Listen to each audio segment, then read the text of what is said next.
Syracuse had been pulling nets from these waters for 20 years, but nothing prepared him for what surfaced that morning. Tangled in the ropes, pale as death itself, was a woman's body. Her lips were blue. Her eyes were closed. But here's the thing nobody expected. She was breathing. Syracuse dragged her onto the deck, his hands shaking as he checked for a pulse. It was there, faint but real. He tilted her head back and pressed his mouth to hers, forcing air into her lungs. Her chest rose and fell. Then suddenly she coughed, water exploding from her mouth like a broken dam. She rolled onto her side, choking and gasping, seawater pouring out of her. When her eyes finally opened, they weren't grateful. They were terrified. "You're alive," Syracuse said, wrapping a blanket around her trembling shoulders. She stared at him like he'd just told her the sky was green. "That's impossible. I was dead. I know I was dead." He reached for his radio. "I'm taking you to a hospital right now." "No." Her hand shot out and grabbed his wrist with surprising strength. "No hospitals, no doctors. I'm fine." "Fine? Lady, I just pulled you out of the ocean. You weren't breathing. I can't see anyone. Please." Her voice cracked. "You don't understand." Before he could argue, a fishing boat appeared on the horizon. The woman's eyes went wide with panic. She dropped to the deck, pressing herself flat against the wood, hiding behind his equipment like a hunted animal. Syracuse watched the boat pass, confused and increasingly worried. When it was gone, he crouched beside her. "What's your name?" She hesitated. "I don't know." He assumed that she didn't remember because she hit her head. But something in her eyes made him stop asking questions. "I am Syracuse, but people call me Circus," he said. "Short for Syracuse. Because apparently I'm a joke." She didn't laugh. She just stared at the water like it was calling her back. Have you ever met someone and knew instantly they were running from something? That's what this was. And Syracuse, despite every logical voice in his head screaming at him to turn the boat around and take her to the authorities, found himself steering toward his mother's old house instead, the one nobody visited, the one hidden in the trees where no one would find her. He handed her his lunch and stood to leave. "You'll be okay here by yourself?" "Yes." That one word. So sure, so calm, like she'd been alone her entire life. Subscribe now, because what happens next will change everything he thought he knew about luck. Syracuse pulled up to his ex-wife's house, his mind still spinning from the morning's events. He needed to focus now. Today was dialysis day for Annie. He lifted her easily, cradling her small frame as he carried her to the truck. "Dad," she said as he buckled her in, "did something strange or wonderful happen to you today?" He froze. "Why do you always ask me that?" "Because you always ask me the same thing. I figured you must be hoping for it too." At the dialysis center, needles went into her arms, and machines hummed as they cleaned her blood. She hated this part, so Syracuse did what he always did. He told her a story. "There was this fisherman," he began, "and one morning he caught something impossible in his net."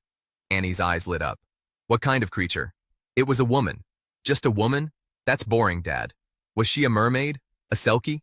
Syracuse paused. He hadn't thought about that. "I can't say for sure." "Then it's definitely something magical." Annie smiled like she'd just solved a puzzle he didn't know he was making. After dialysis, he surprised her with an automatic wheelchair so she could move on her own. Her face exploded with joy, and for a moment he forgot about the debt, the medical bills, the fact that her kidneys were failing and no donor match existed. He dropped Annie back home. His ex-wife met them at the door, smelling like cheap wine, even though it was only 3 in the afternoon. She told him that Annie needed a kidney transplant soon, but the doctor said there was still no match. What would you do if your daughter was dying and you were powerless to stop it? Drop a comment if you've ever felt that helpless. He returned to his mother's house, half expecting the woman to be gone, probably climbed out a window and disappeared like smoke. But she was still there, staring at the sea. "You stayed," he said, genuinely shocked. She turned to him. "You sound surprised." "I thought maybe I dreamed the whole thing." She smiled faintly. "I'm real." He pulled his boat to go fishing. "I'm heading out. You want to come?" Her eyes brightened. "Can I?" "It's bad luck to have a woman on a boat." He paused, then shrugged. "But my luck's already terrible, so what's the difference?" They headed out together, the ocean stretching endlessly in every direction. Syracuse threw his traps overboard like he'd done 1,000 times before. Empty. Always empty. His reputation as the worst fisherman in town wasn't just a joke, it was documented fact. "You remember your name yet?" he asked. She thought about it. "You can call me Ondine." "What's that mean?" "It's the name of a woman who came from the sea." Then she did something unexpected. She started singing. Not in English. Not in any language he recognized. The melody was haunting, ancient, like something that existed before words did. And as she sang, Syracuse pulled up his trap. It was full, packed with lobsters, their claws snapping, shells gleaming. He stared. This never happened, ever. He threw another trap in without her singing, pulled it up, empty. Then he asked her to sing again. She did. He pulled up the next trap, overflowing. "You're bringing me luck," he whispered. Ondine smiled. "Maybe the sea just likes me." He taught her how to tie the lobster claws so they wouldn't attack each other. Her fingers moved clumsily at first, then with growing confidence. "Do you usually catch this much?" she asked. "Almost never. This is a miracle." She looked at the water like it was an old friend. "Then let's call it one." Syracuse grinned for the first time in months. "I'm selling these in town. You'll get your share for the singing." Her smile vanished. "I'm not going with you. People can't see me." "I've seen you. You're different. You're the only one who gets to." Something about the way she said it made his chest tighten, like he'd been chosen, like he mattered. Don't miss what happens when the town finally sees her. Subscribe before you forget. Syracuse sold the lobsters for more money than he'd made in 3 months combined. With his pockets full for the first time in forever, he bought Ondine a dress from the local shop. Then, because he didn't think about these things, he stole some women's underwear from a clothesline. Not his proudest moment, but nobody said fishermen were smooth. He showed up at Annie's school just as classes ended.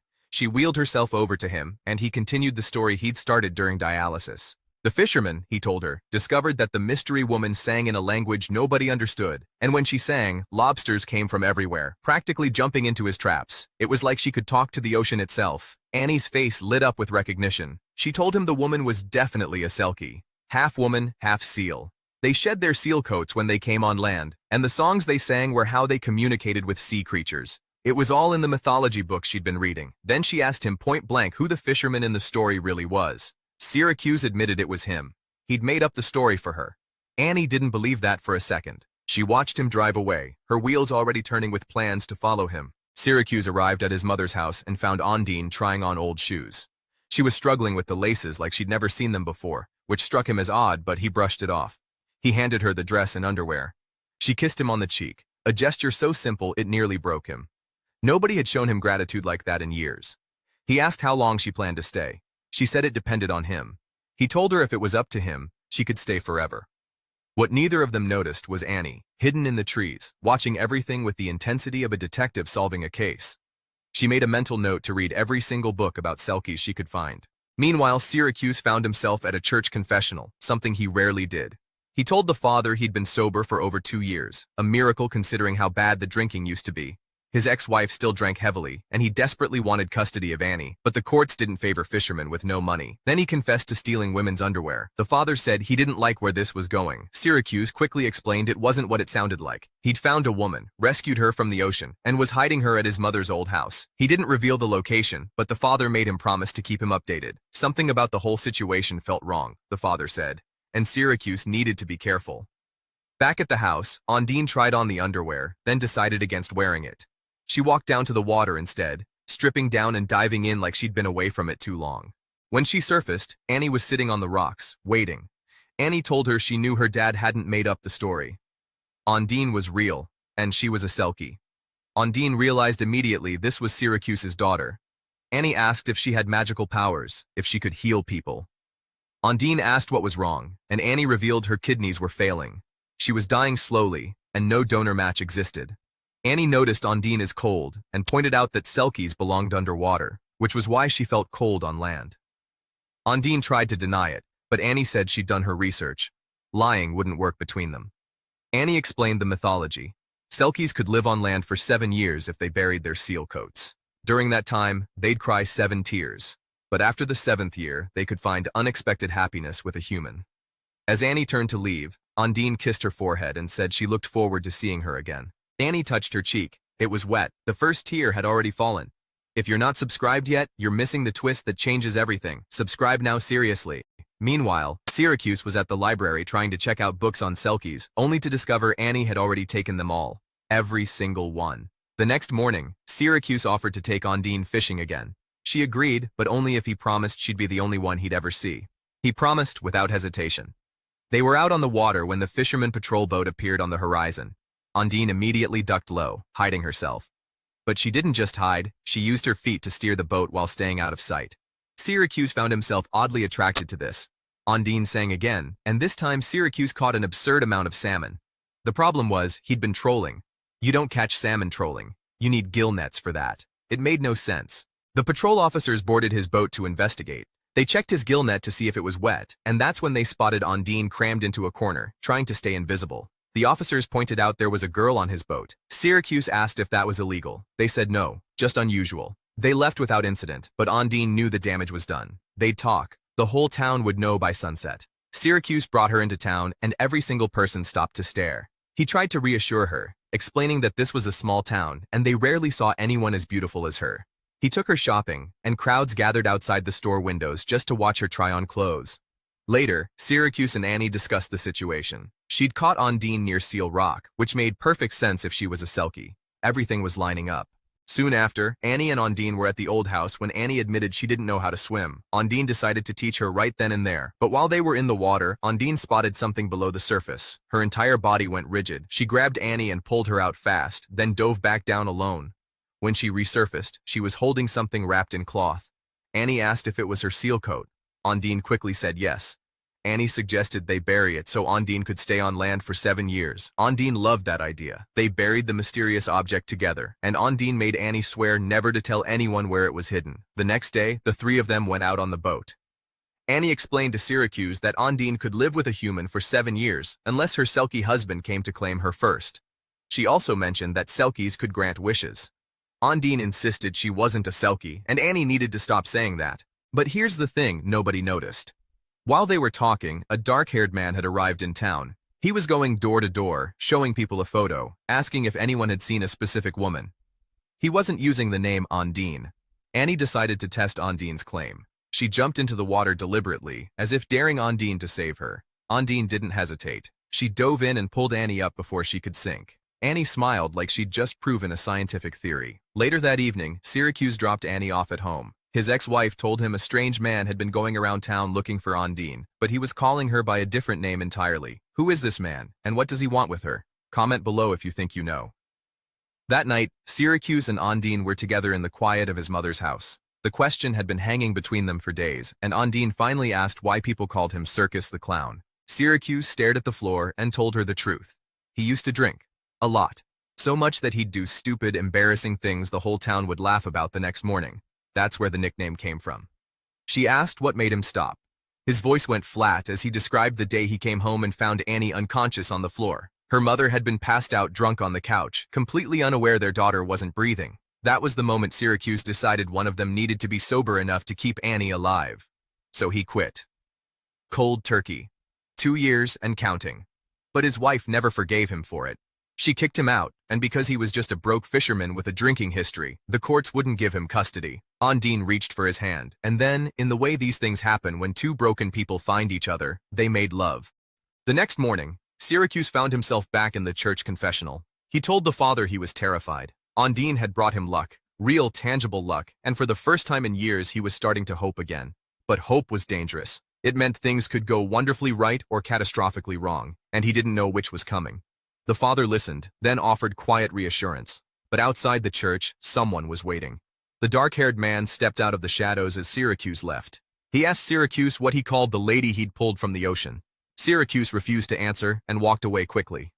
That night, Ondine was asleep in the house when headlights cut through the darkness outside. Her eyes snapped open. She recognized those headlights. Without making a sound, she slipped out the back door and disappeared into the trees. Meanwhile, Syracuse had picked Annie up from her dialysis appointment and brought her home, only to find the front door locked. His ex-wife had the only key, and she was at the bar. He had no choice but to leave Annie there, sitting on the porch waiting for her drunk mother to come home. It killed him to do it. When Syracuse finally returned to his mother's house, his stomach dropped. The place was destroyed. Furniture overturned, drawers pulled out, everything searched and torn apart. He ran outside, calling Ondine's name. He found her hiding in the boat shed, trembling. She told him the Selkie husband Annie had mentioned was real. He'd come to take her back, and she couldn't stop him. Syracuse asked why she couldn't just tell him to go to hell. She said it wasn't that simple. There were things he didn't understand. Syracuse, trying to lighten the moment, reminded her that Annie said Selkies could grant wishes. So why didn't she just wish for the guy to disappear? Ondine's face softened. Instead, she whispered that she wished Annie wouldn't be sick anymore. Syracuse pulled her close and whispered back that he wished Ondine would stay with him forever. But wishes, as it turns out, come with a price. That same night, Annie's mother was driving her home from the bar. She was drunk, swerving, not paying attention, and then she crashed head-on into another car. The other driver was the dark-haired man. Annie's mother's boyfriend, Alex, went flying through the windshield. He landed on the pavement and didn't move again. Syracuse and Ondine arrived at the crash scene moments later. Syracuse ran to Annie, pulling her from the wreckage, checking her for injuries. She was bruised, but alive. Barely. At the hospital, the doctor delivered news that should have been impossible. Alex, the boyfriend who'd just died, had been a registered organ donor, and somehow, against every statistical probability, he was a perfect tissue match for Annie. They performed the transplant immediately. While Annie was in surgery, Ondine met with the dark-haired man in the hospital parking lot. They spoke quietly, tension crackling between them, and it became clear they weren't strangers. They were tangled in something together. Something illegal. Something dangerous. At Alex's funeral, Syracuse pushed his ex-wife's wheelchair through the cemetery. Her injuries from the crash had left her unable to walk. At the wake, she insisted Syracuse have a drink out of respect for Alex. He didn't want to. He'd been sober for 2 years, but she kept pushing, kept insisting, and eventually he caved. 1 drink became 2, 2 became a bottle. His ex-wife told him that while she recovered, Annie should stay with him. But there was one condition. He had to get rid of Ondine. She brought good luck at first, his ex-wife said, but that kind of luck always turned bad eventually. Syracuse, drunk and grieving and confused, stumbled back to his boat with Ondine. He took her out to Seal Rock in the dark, telling her he was grabbing another bottle from below deck. But he wasn't. He was leaving her there. Ondine begged for at least a chance to say goodbye to Annie. Syracuse didn't listen. His voice was slurred and angry as he told her that her kind and his kind didn't belong together. She should stay at Seal Rock and sing to the seals. That's where she came from. That's where she belonged. He sailed away, leaving her standing alone on the rocks. Would you have done the same thing? Or is Syracuse making the biggest mistake of his life? Drop a comment. Syracuse woke up the next morning in a tree. He had no memory of how he got there. The father from the church found him and helped him down, delivering a truth Syracuse didn't want to hear. He was terrible at accepting good luck, the father said. Misery was easy. It required no effort. But happiness took work, and Syracuse kept sabotaging himself every time it came close. Syracuse didn't argue. He went straight to the hospital, picked up Annie, and brought her home. She was healthier than she'd been in years, the transplant a complete success, but the first thing she asked was where Ondine had gone. Syracuse told her the Selkie husband had come and claimed her. Annie's response was immediate and certain. Ondine would be back. There was something of hers still buried here, something she couldn't leave behind. Syracuse asked what she meant, but Annie refused to say another word. Later that evening, Annie was watching television when a music channel came on. A band was performing live at some concert overseas. The song was hauntingly familiar. Annie turned up the volume. Syracuse walked into the room and froze. That melody. Those notes. It was the exact song Ondine had sung on his boat. If it was a real song, that meant Ondine was a real person, not a Selkie. Syracuse ran out of the house without explanation. He drove straight to Seal Rock, his heart pounding, hoping she'd still be there. And she was. Sitting on the rocks, staring at the water like she'd been waiting for him. He demanded the truth. Ondine's face crumbled. She told him everything. Her real name was Joanna. She was from Romania, and she'd been taken prisoner by traffickers. They forced her to become a drug mule, smuggling narcotics across borders. The dark-haired man, Vladik, was her captor. He'd been with her when the Irish Coast Guard spotted their boat. Vladik ordered her to swallow the drugs and swim to shore. Joanna was a strong swimmer, one of the best. But the Irish waves were stronger. They dragged her under, filled her lungs, and drowned her. That's when Syracuse's net caught her body. Syracuse asked what her real name was, even though she'd just told him. He needed to hear it again, needed to make it real. She repeated it. Joanna. Not Ondine. Not a creature of myth. Just a woman who'd been running for her life. They returned to Syracuse's mother's house together, but the nightmare wasn't over. Vladik was already inside, waiting with an accomplice. Both men had guns. Vladik made it simple. Either Joanna told him where the drugs were, or he'd shoot Syracuse and Annie right in front of her. Joanna agreed to show him.